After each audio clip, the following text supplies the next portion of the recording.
The chilling tale of the Zodiac Killer.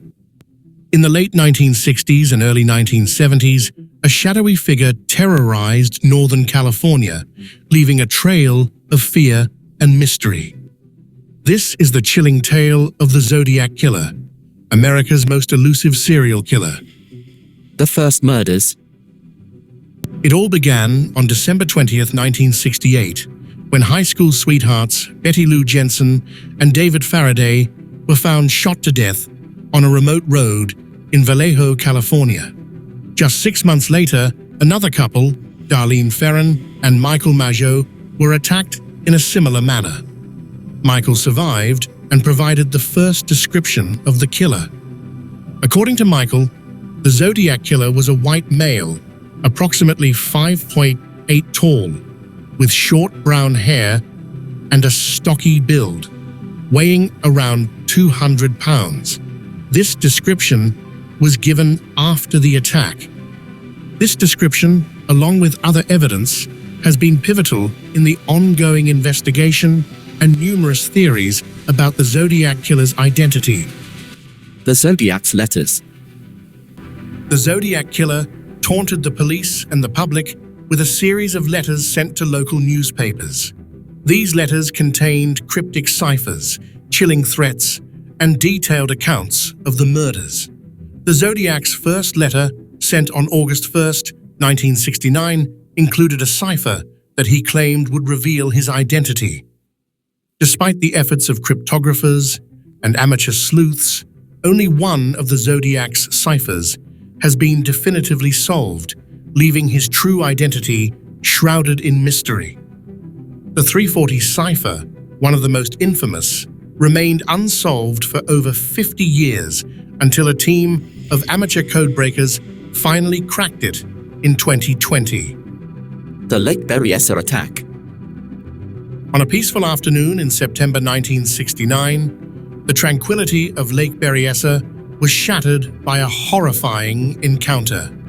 Lake Berryessa, a popular spot for picnics and relaxation, became the backdrop for a nightmare on September 27, 1969. Brian Hartnell and Cecilia Shepard, two college students, were enjoying a quiet afternoon by the lake when their lives took a terrifying turn. As the couple lay on a blanket, a hooded figure approached them. The man wore a black executioner's hood with a white cross-circle symbol on his chest. He brandished a gun and claimed to be an escaped convict. The couple was tied up with pre-cut lengths of plastic clothesline.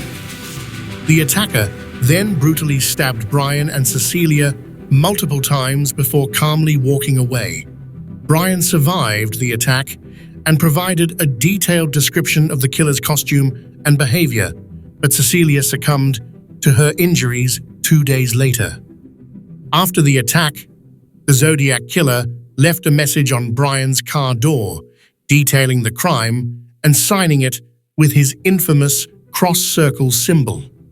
The police were called and the investigation began, but the killer had vanished into the night. The San Francisco murder. On October 11th, 1969, the vibrant city of San Francisco was about to witness a horrifying crime. Paul Stein, a cab driver, was on his usual route, unaware that his next passenger would be the notorious Zodiac Killer. Paul Stein picked up a fare in the theater district and drove to the upscale neighborhood of Presidio Heights. As they reached the intersection of Washington and Cherry Streets, the passenger suddenly pulled out a gun and shot Stein in the head. The killer then calmly wiped down the cab, took Steiner's wallet and keys, and tore off a piece of his blood-stained shirt. He vanished into the night, leaving behind a chilling scene. Police arrived at the scene within minutes, but the killer had already disappeared. Witnesses reported seeing a man walking away from the cab, but despite a thorough search, the Zodiac Killer remained elusive. Days later, the Zodiac Killer sent a letter to the San Francisco Chronicle taunting the police and including a piece of Stein's shirt as proof of his crime.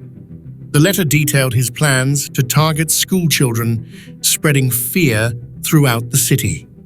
Theories and suspects. Over the years, numerous suspects have been investigated, from Arthur Lee Allen to more recent theories involving Gary Francis Post. Despite extensive investigations, the true identity of the Zodiac Killer remains one of America's most enduring mysteries. The Zodiac Killer, both terrifying and enigmatic, continues to captivate and horrify to this day. What drove this shadowy figure to commit such heinous acts? And why has he never been caught?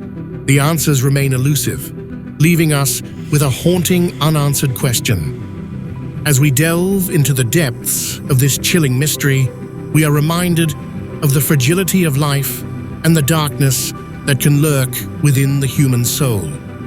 The Zodiac Killer's reign of terror may have ended, but the fear and fascination he inspired continue to captivate and horrify us to this day.